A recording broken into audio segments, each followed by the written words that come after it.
200 Comanche warriors don't just appear at your barn by accident. They come for blood, justice, or war. Thaddeus Bear McAllister was about to discover which one it was. But first, let's rewind to where it all began. 24 hours earlier, the Texas sun beat down mercilessly on Bear's ranch between Amarillo and Nowhere. On that day, he first spotted a small figure stumbling across his property. At 34, Bear had faced plenty of trouble working cattle, but something about that morning felt different. While mending a broken fence post near the creek, movement caught his eye. A child, no more than 8 or 9, was walking in unsteady zigzags toward his water source. Bear noticed the child's clothes were traditional Native American garments, worn and tattered. Even from afar, he could see how hunger made each step a struggle. Most ranchers would have reached for their rifle first and asked questions later. Settlers and local Comanche tribes had a tense relationship, with raids keeping everyone on edge. But Bear had always been different, maybe too different for his own good.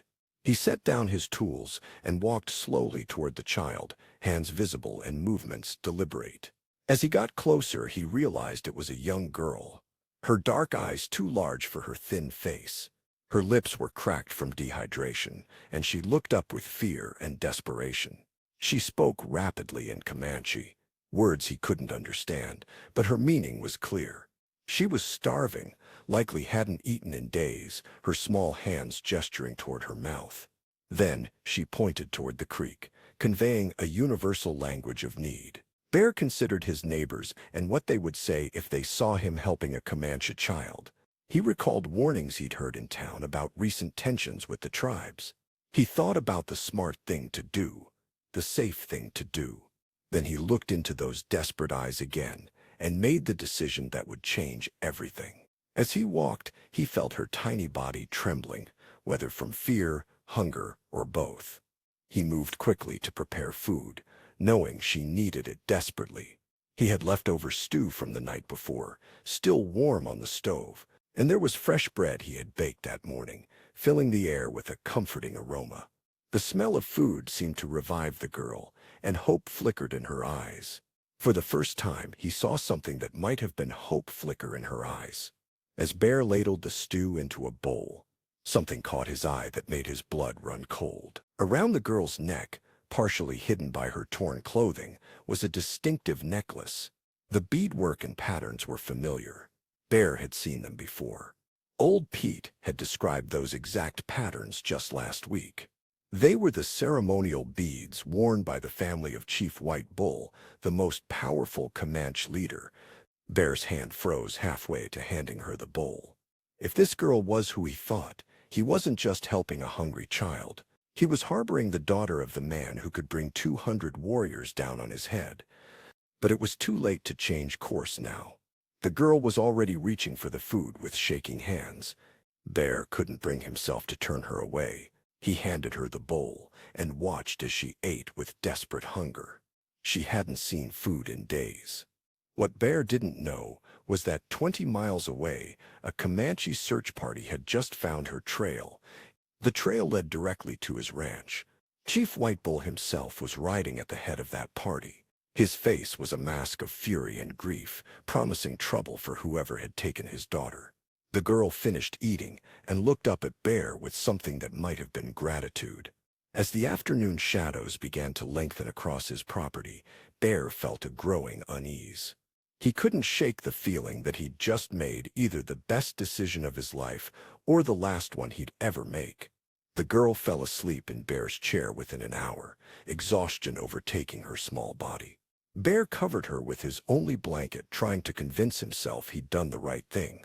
As evening approached, that conviction started to crumble. The sound of hoofbeats on the dirt road made his stomach drop. Bear peered through his window and saw his neighbor, Cletus Hartwell, riding hard toward his cabin. Cletus was with 2 other men, Bear recognized from town. Bear stepped outside before they could dismount, hoping to keep their voices down. But Cletus was already shouting before his horse came to a full stop. "Bear, you damned fool. What in the hell are you thinking? Morrison here says he saw smoke signals coming from the hills this afternoon." The Comanche are looking for something, or someone. Deputy Morrison nodded grimly. Chief White Bull's daughter went missing 3 days ago during a hunting party. Word is she wandered off and got lost in a storm. He paused, studying Bear's face carefully. You wouldn't happen to know anything about a missing Comanche girl, would you? Bear felt his throat go dry. The smart thing would have been to lie, to send them away and figure this out alone. But these men had been his neighbors for years. Despite their flaws, they were here out of genuine concern. She's inside, Bear said quietly, half-starved and exhausted. I couldn't just leave her to die. The silence that followed was deafening. When Thomas was the first to speak, his voice barely above a whisper, "Son, do you have any idea what you've done?" "I helped a hungry child," Bear replied. But even as he said it, he could hear how naive it sounded. Cletus started pacing back and forth, running his hands through his hair. "They're gonna think you took her." "Hell, they probably already think that. White Bull's been known to wipe out entire settlements for less than this."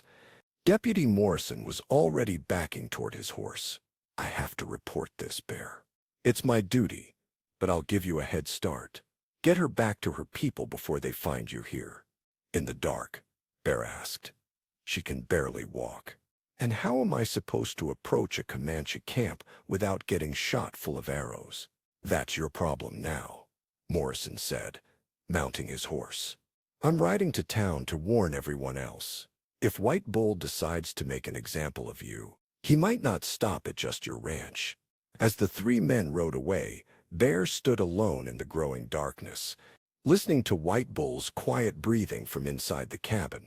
He thought about saddling up and trying to find the Comanche camp, but he knew it was suicide.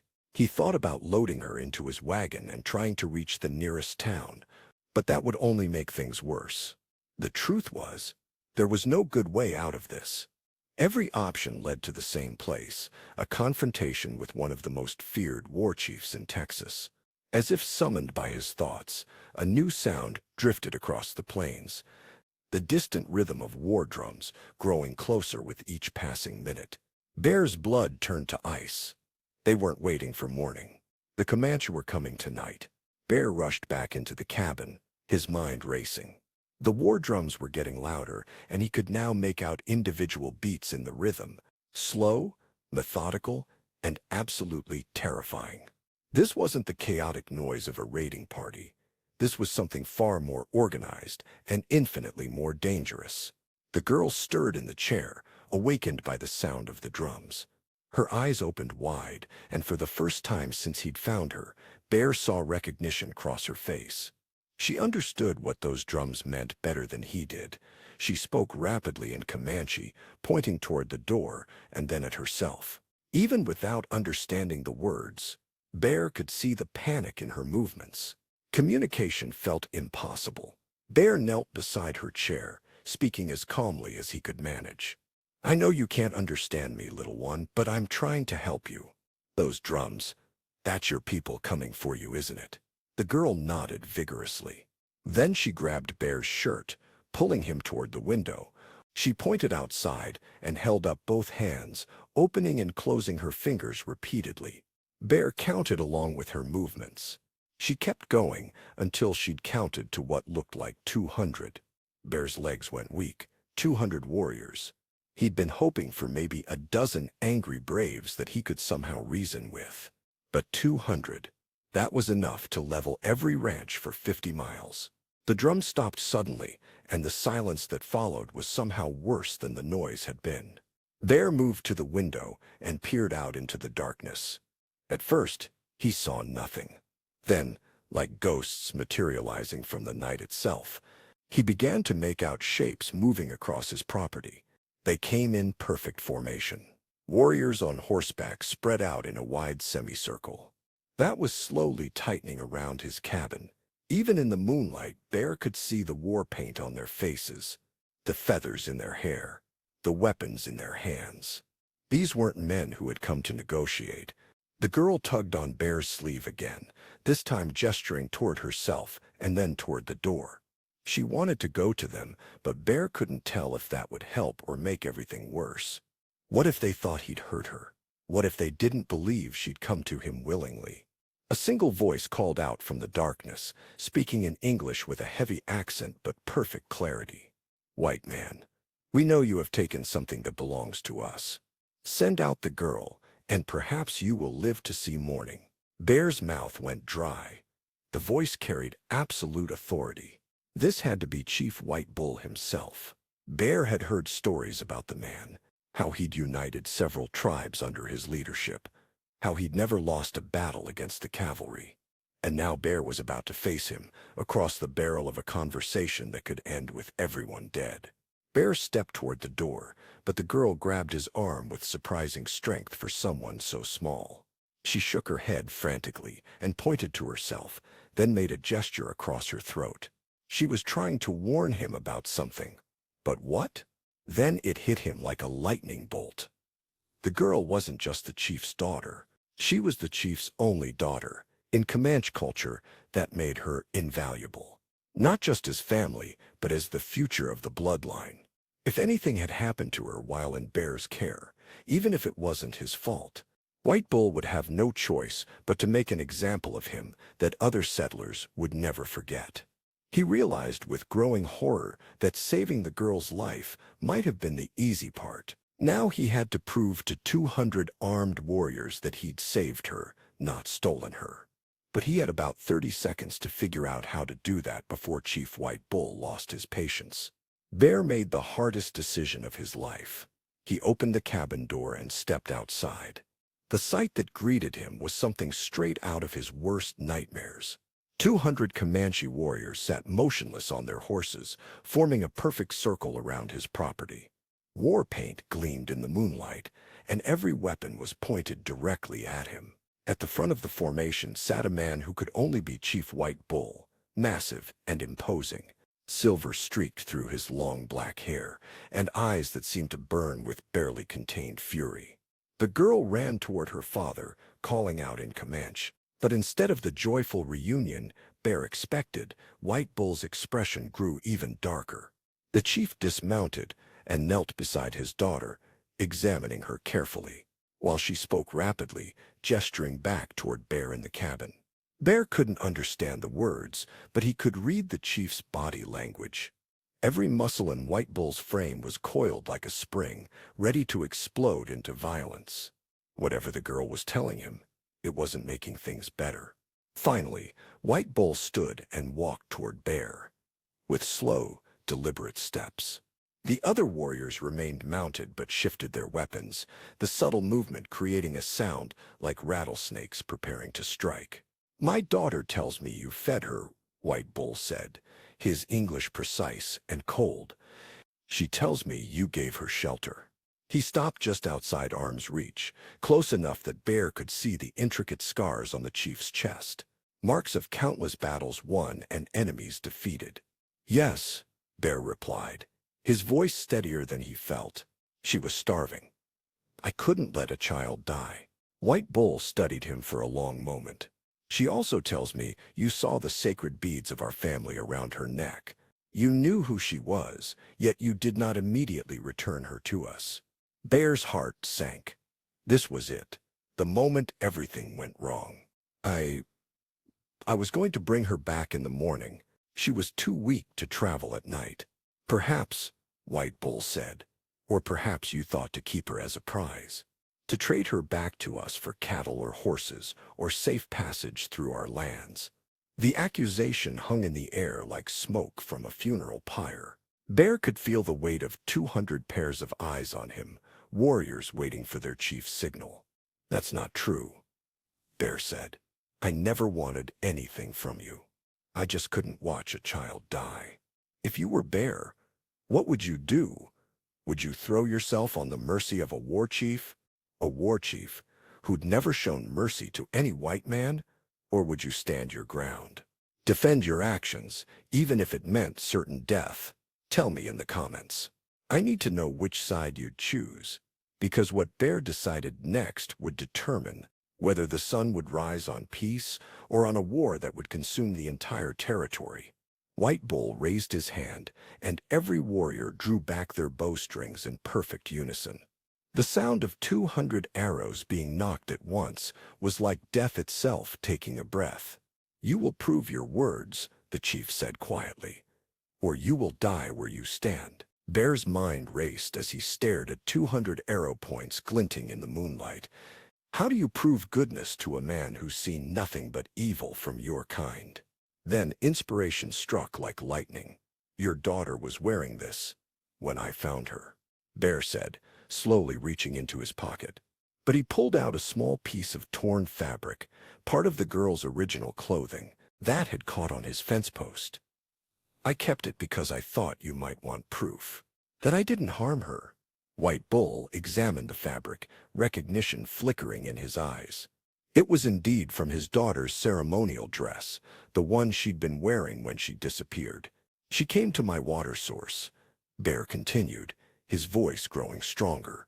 "I could have driven her away, could have shot her as a trespasser.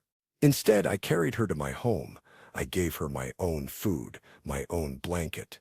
I asked for nothing in return." The girl spoke up suddenly, tugging on her father's arm, and pointed back toward the cabin. Confused but curious, White Bull motioned for Bear to accompany them inside. In the cabin, the girl pointed to the chair where she'd slept. Then to the empty bowl where Bear had served her stew. She mimed eating, then sleeping. Then pointed to Bear and smiled, the first genuine smile he'd seen from her. But White Bull's attention was focused on something else entirely. On the table sat Bear's most prized possession, a small tin-type photograph of his own family, his wife and young son, both killed in a cholera outbreak. 3 years ago, the picture was worn from handling, surrounded by dried wildflowers that Bear replaced every week. "You have lost children, too," White Bull said quietly, and for the first time his voice held something other than anger. "My boy was about her age," Bear replied, his throat tight. "Maybe that's why I couldn't turn her away." White Bull picked up the photograph, studying the faces of Bear's lost family. Outside, the warriors maintained their positions, but something in the atmosphere had shifted. The girl continued chattering in Comanche, apparently telling her father every detail of how Bear had cared for her. White Bull translated, saying you could have taken advantage. A lone white man with a Comanche child. Instead, you simply fed her and let her rest. "I've got no quarrel with your people, Chief. I just work my land and try to live in peace." White Bull was quiet for a long moment, still holding the photograph. When he finally spoke, his words surprised everyone, including his own daughter. "My warriors expected to find a kidnapper tonight. They expected to burn this place to the ground and take your scalp back as proof of our justice. Instead, we find a man who showed kindness to a child who could have been his enemy." Bear felt hope flickering in his chest, but he could also hear restless movement outside. 200 warriors had come here for blood, and their chief was talking about kindness. That kind of disappointment could quickly turn into a different kind of violence.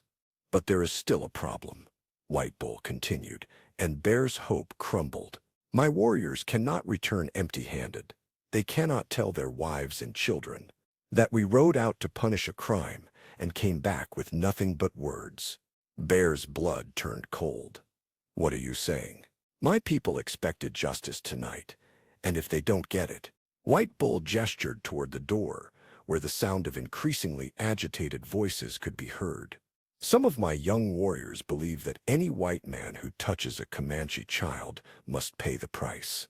They think I am being weak by talking instead of fighting." Outside, someone shouted in Comanche, and the sound was picked up by other voices. Bear couldn't understand the words, but the tone was unmistakable. They were calling for blood. If you're enjoying this story, hit that subscribe button, because what happens next will determine everything. White Bull looked Bear directly in the eyes. "There is only one way to satisfy both justice and honor tonight, but it will require something from you that may be harder than dying." Broken Arrow stepped directly into White Bull's path, his scarred face twisted with rage. He spoke rapidly in Comanche, his voice rising with each word. Bear didn't need a translation to understand the challenge being thrown down. White Bull's response was quiet but firm, and Bear watched as the two men faced off, chief against warrior, authority against grief-fueled anger. The girl pressed closer to Bear's side, and he could feel her trembling. Other warriors began choosing sides, some moving behind Broken Arrow, others remaining loyal to their chief. The careful discipline that had marked their arrival was starting to fracture, and Bear realized he was witnessing something that could split the tribe. Broken Arrow pointed his lance at Bear, shouting something that prompted several warriors to nod in agreement. White Bull's jaw tightened. When he spoke again, his voice carried the unmistakable tone of a final warning. But Broken Arrow wasn't backing down. He stepped forward, close enough that his lance almost touched White Bull's chest. The challenge was clear. Follow the old ways of blood for blood, or be seen as weak by the younger warriors. Her voice cut through the tension like a knife. Bear watched as Broken Arrow's expression shifted from rage to confusion, then shame. White Bull quietly translated her words. She is telling them exactly what happened during the storm. How she got lost in the storm. How she wandered for days without food or water. How she expected to die alone on the prairie until you found her. The girl continued speaking, her voice growing stronger with each word. She pointed to Bear, then to herself, miming eating and sleeping. She was telling the story of her rescue, and even the warriors supporting Broken Arrow were listening now. She is telling them about your family photograph. White Bull continued, how she saw sadness in your eyes. When you looked at it, she is saying you helped her because you understood loss, not to hurt our people. Broken Arrow lowered his lance slightly, but doubt still clouded his face. He spoke again, this time directly to the girl, and Bear caught one word he recognized. Washichu, the Comanche term for white man, and not a friendly one. The girl's response was immediate and fierce. She stepped closer to Broken Arrow. She spoke with such intensity that several warriors actually stepped back. Whatever she was saying, it was having an impact. She is asking him if he has children. White Bull translated, surprise evident in his voice. She is asking him what he would want a stranger to do if his child was dying of hunger. Broken Arrow's lance dropped to his side. The girl wasn't finished. She continued speaking, her words directed at all the warriors around them. Bear could see the effect rippling through the crowd as hard faces began to soften. She is telling them that judging you for your kindness would make us no better than soldiers. She is saying that if we punish mercy, we become the monsters that the white man believes us to be. The silence that followed was deafening. 200 warriors sat motionless, processing her words. They had just challenged their deepest beliefs about justice and revenge. Suddenly Broken Arrow spoke, his voice barely above a whisper. White Bull's expression reflected concern as he listened intently. Translation came slowly. He suggests that perhaps the spirit sent his brother a teacher instead of an enemy. He believes that maybe wisdom sometimes comes from the smallest voices. Bear felt something shift in the air around them. The tension wasn't gone, but it had transformed into something else. Uncertainty, perhaps, or the beginning of understanding. White Bull looked at Bear with something that might have been respect. She has turned a war party into a council meeting, but now comes the hardest part. Now, you must prove to them that her faith in you was justified. Tonight, in our village, in front of the elders, who have spent their entire lives hating your people. White Bull gestured toward his horse. Are you ready to bet your life on the word of a child? Bear looked down at the girl, watching him. This time he realized she wasn't begging for his help. She was offering hers. And somehow, that made all the difference.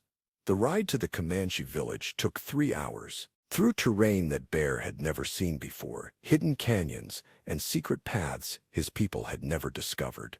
As they approached the camp, Bear could see dozens of fires flickering in the darkness, and hear the low murmur of voices as word spread of their arrival. The tribal council convened immediately. Despite the late hour, 7 elders sat in a semicircle around a central fire, their weathered faces grave in the dancing shadows. Bear stood in the center, aware he was likely the first white man to enter this sacred space and live to tell about it. White Bull spoke first, explaining the circumstances of his daughter's rescue.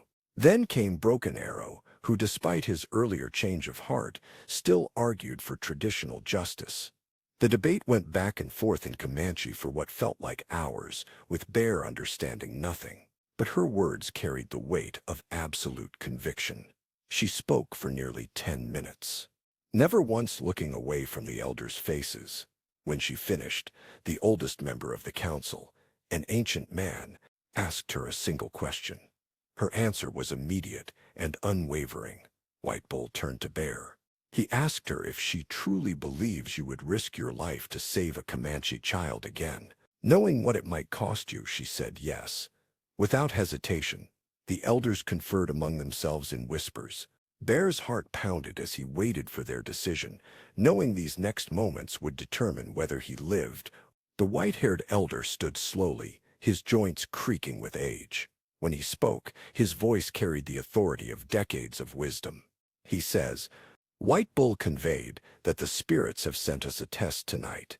This is not a test of our ability to make war, but rather a test of our ability to recognize when mercy deserves mercy in return." Bear felt his knees weaken with relief, yet the elder wasn't finished. "You will be granted safe passage back to your land. You will be granted the protection of our tribe. Any Comanche who harms you or your property will answer to this council." Bear could barely speak. "I don't know what to say. There is one condition," the elder continued through White Bull's translation. "You must promise that if any of our people come to you in need, hungry, wounded, or lost, you will show them the same kindness you showed this child." "I promise," Bear said without hesitation. What happened next surprised everyone. The girl ran to Bear and hugged him tightly, speaking in broken English for the first time. "Thank you for saving me. Now I save you." As dawn broke over the prairie, Bear rode back to his ranch with an escort of honor instead of a war party. The two cultures that had been on the brink of violence had instead found a bridge.